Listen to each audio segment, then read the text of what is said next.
Hey guys, welcome to another New World video. In today's video I wanted to talk about the corrupted lodestones and a few other changes that are coming with this patch.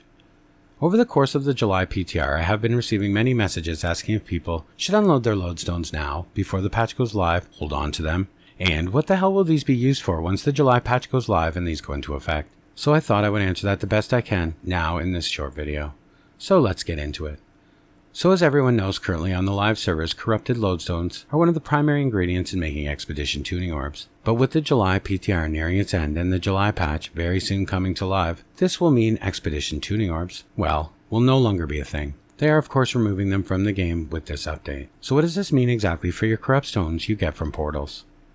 Should you sell them now quickly, or potentially use them up making a stock of tuning orbs before the patch? Well, first I will say no, do not sell them. In fact, it would be a good idea to have a look at your server's trade post and see if anyone is posting them cheap, because they might be thinking along the same lines, and it would be a good idea for you to buy as many as you can afford.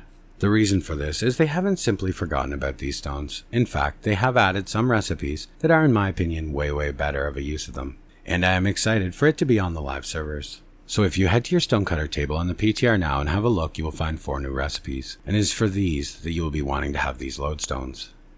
Since the release of New World, gaining territory standing has been probably the hardest, longest grind in the game. At first it feels great. You gain levels in standing quickly and the progress feels awesome, choosing your territory perks and getting better and better in each zone. This is until you hit 100 standing. At this point things slow to a crawl.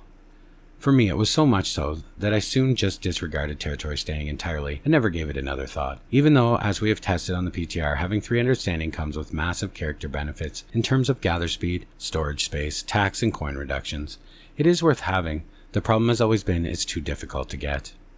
You can easily spend hundreds and thousands of coin on cooking ingredients or alkahest mats trying to push your territory standing. By making hundreds of thousands of these things, you then turn and drop on the ground. This is a crazy, absolute wasteful, dumb way to push territory standing, but up until now has been the only real consistent way of doing it at any type of a decent rate.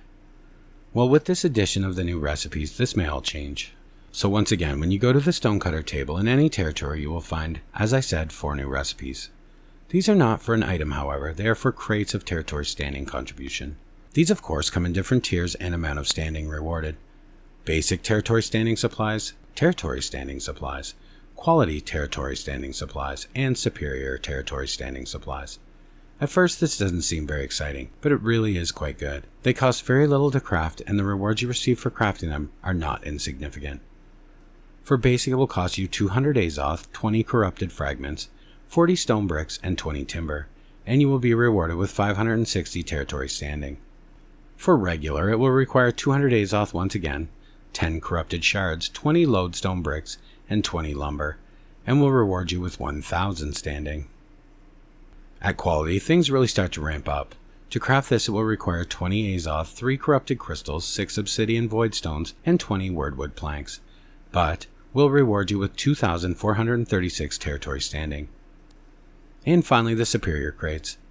These will require 200 Azoth, 2 corrupt lodestones, 2 rune stones, and 20 ironwood planks, but will reward you with a huge 5280 territory standing.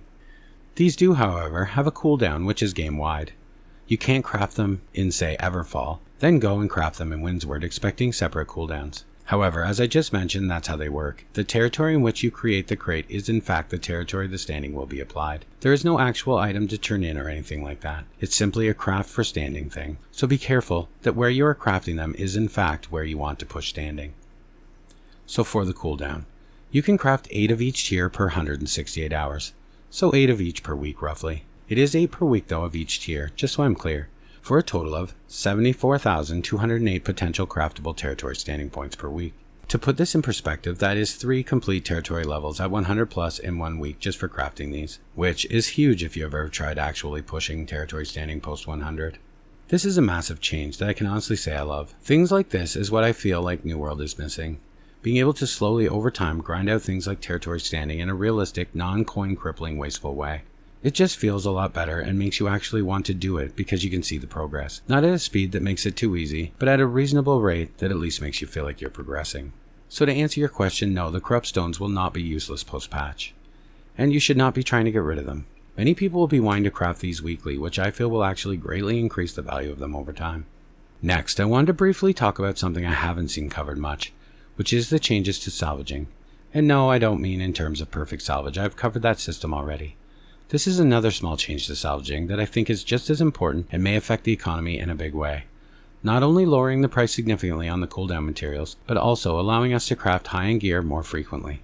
I don't want to get into some long description for this, so I just want to show you me salvaging and you watch and see if you notice the difference from what we have now.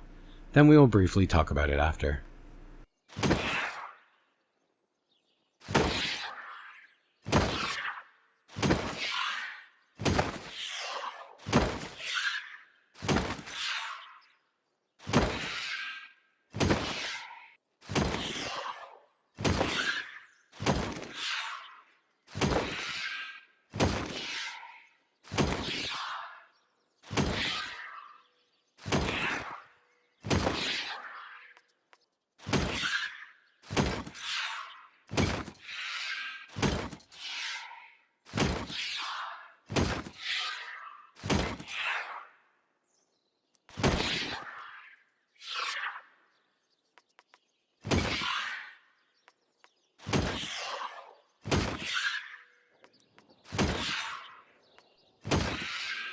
Did you see it?